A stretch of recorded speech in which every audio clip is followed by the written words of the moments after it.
السلام علیکم ورحمۃ اللہ وبرکاتہ۔ سامعین کرام، قیامت کی نشانیوں کے بیان پارٹ 14 میں بتایا گیا تھا کہ شیطان کی روح کس طرح قبض ہوگی اور اس کو کتنی زیادہ تکلیف دی جائے گی، اور اس کے بعد یہ بھی بتایا گیا تھا کہ جب سور پھونکی جائیں گی اور روحیں سب کے بدن میں ڈال دی جائیں گی۔ تو سامعین کرام، آج کے بیان میں یہ ہے کہ سب سے پہلے روح پھونکنے کے بعد جب دوبارہ روح جسم میں ڈالی جائے گی تو سب سے پہلے کون اٹھیں گے؟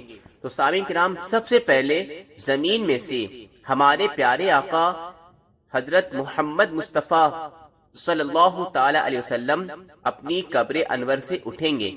آپ کے بعد حضرت عیسیٰ علیہ الصلوۃ والسلام، پھر جگہ جگہ سے انبیاء علیہ الصلوۃ والسلام، صدیقین، شہداء اور صالحین اٹھیں گے۔ ان کے بعد مومنین، پھر فاسقین، پھر کفار، تھوڑی دیر کے بعد یکے بعد دیگرے سب لوگ برآمد ہوں گے۔ حضرت ابوبکر صدیق اور حضرت عمر فاروق اعظم حضرت صلی اللہ تعالی علیہ وسلم اور حضرت عیسیٰ کے درمیان ہوں گے۔ حضور صلی اللہ تعالی علیہ وسلم کی امت آپ کے پاس اور دوسرے نبیوں کی امتیں اپنے اپنے نبیوں کے پاس جمع ہو جائیں گی۔ خوف اور دہشت کی وجہ سے سب کی آنکھیں آسمان پر لگی ہوں گی۔ بہت ہی ہولناکی کا عالم ہوگا۔ کوئی شخص کسی کی شرمگاہ کو نہ دیکھے گا، اگر دیکھے گا تو بچوں کی طرح دل میں شہوت سے خالی ہوگا۔ صحیح مسلم شریف میں ہے کہ جب لوگ اپنے اپنے مقام پر کھڑے ہوں گے تو سورج اس قدر قریب کر دیا جائے گا کہ گویا بس 1 میل پر ہے۔ آسمان کی طرف چمکنے والی بجلیاں اور خوفناک آوازیں سنائی دیں گی۔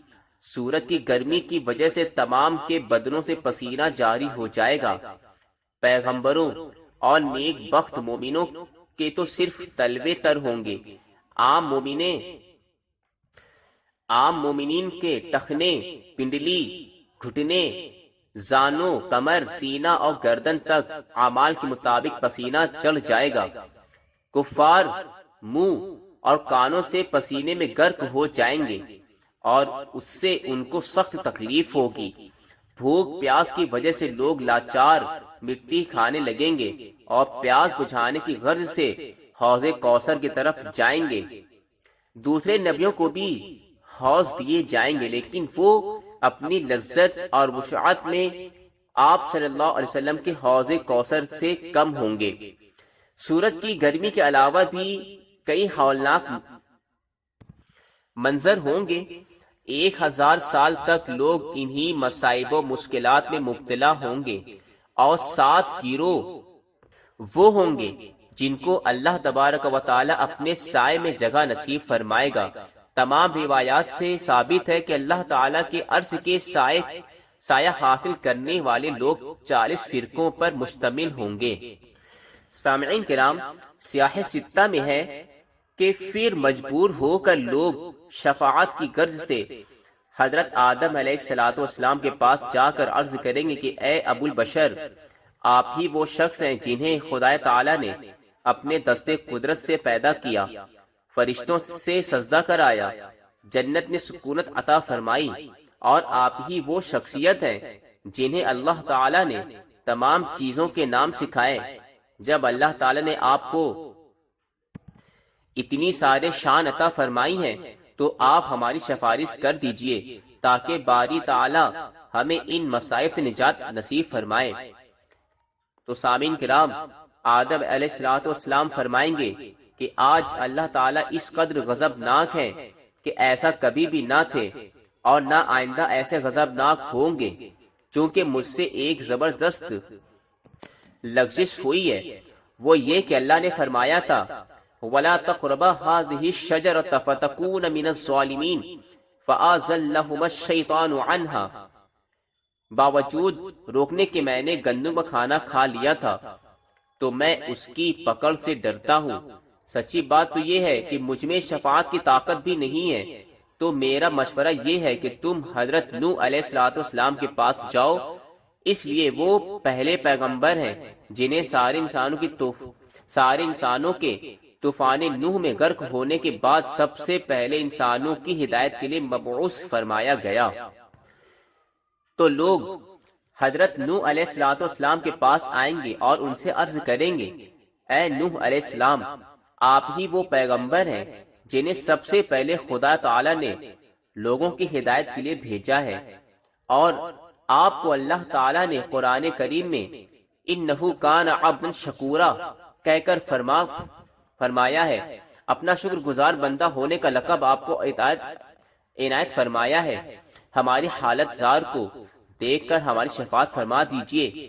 تو حضرت نوح علیہ السلام فرمائیں گے، آج اللہ تعالیٰ اتنا غضب میں ہے کہ ایسا کبھی نہ تھا، اور مجھ سے تو ایک لغزش ہوئی تھی کہ میں نے ادب کا لحاظ نہ رکھا اور اللہ تعالیٰ کی بارگاہ میں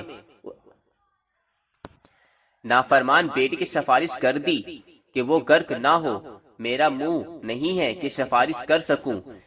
سیدنا نوح علیہ السلام نے اپنے بیٹے کی سفارش کی تھی۔ قرآن کریم میں اسے اس انداز سے بیان کیا گیا ہے، وَنَادَ نُوحُ رَبَّهُ فَقَالَ رَبِّ إِنَّ ابْنِي مِنْ أَهْلِي وَإِنَّ وَعْدَكَ الْحَقُّ وَأَنْتَ أَحْكَمُ الْحَاكِمِينَ۔ سورہ ہود۔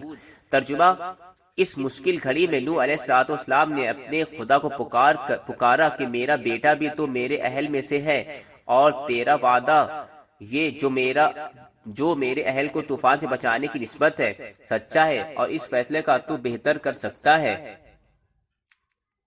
اور اس کا فیصلہ تو بہتر کر سکتا ہے۔ خدا نے نوح علیہ السلام کو جواب دیا کہ وہ تیرے اہل میں سے نہیں، وہ برے افعال کر چکا ہے، تو مجھ سے ایسی بات کا سوال نہ کرنا جس کا تجھے علم نہیں ہے۔ یہ میں تجھے اس لیے سمجھاتا ہوں کہ جاہل لوگوں کی طرح سے رشتے کی محبت میں آ کر کہیں تو خدا سے دور نہ جا پڑے، یعنی خدا کو نیکی کے سوا اور کسی رشتے کی پرواہ نہیں ہے۔ سامعین کرام، یہ عذر کر کے حضرت نوح علیہ السلام سب لوگوں کو سیدنا حضرت ابراہیم علیہ السلام کے پاس جانے کا مشورہ دیں گے۔ چنانچہ وہ فرمائیں گے کہ تم حضرت ابراہیم علیہ السلام کے پاس جاؤ کہ اللہ تعالیٰ نے انہیں اپنا خلیل بنایا ہے۔ سورہ نساء میں ہے، وَاتَّخَذَ اللَّهُ إِبْرَاهِيمَ خَلِيلًا۔ پس لوگ آپ کے پاس آئیں گے اور عرض کریں گے، اے ابراہیم علیہ السلام، خدا تعالیٰ نے آپ کو خلیل کا خطاب نصیب فرمایا ہے، اور آگ کو آپ کے واسطے ٹھنڈی اور سلامتی والا کر دیا تھا۔ فرمایا، قُلْنَا يَا نَارُ كُونِي بَرْدًا وَسَلَامًا عَلَى إِبْرَاهِيمَ۔ سورہ انبیاء۔ اور پیغمبروں کا امام بنایا ہے، آپ ہماری سفارش کر دیجئے تاکہ ان تکلیفوں سے رہائی مل جائے۔ آپ فرمائیں گے، پہلی بات تو یہ ہے کہ آج اللہ تعالی نہایت ہی قہر و غضب میں ہے، اور اتنا جلال کبھی نہیں دیکھا گیا اور نہ کبھی ایسا ہوگا۔ اور دوسری بات یہ ہے کہ میں 3 مرتبہ ایسی بات کر چکا ہوں کہ جس میں میں اس کی پکڑ سے ڈر رہا ہوں، اس لیے مجھ میں شفاعت کی ہمت نہیں ہے۔ وہ باتیں جن کے متعلق حضرت ابراہیم علیہ السلام فرمائیں گے کہ ان کے بارے میں مجھے ڈر ہے کہ کہیں میری پکڑ نہ ہو جائے، وہ آگے آ رہی ہیں۔ اور اس کے ساتھ ہی حضرت ابراہیم علیہ السلام فرمائیں گے، اذهبوا الى غیری، میرے علاوہ کسی اور کے پاس جاؤ۔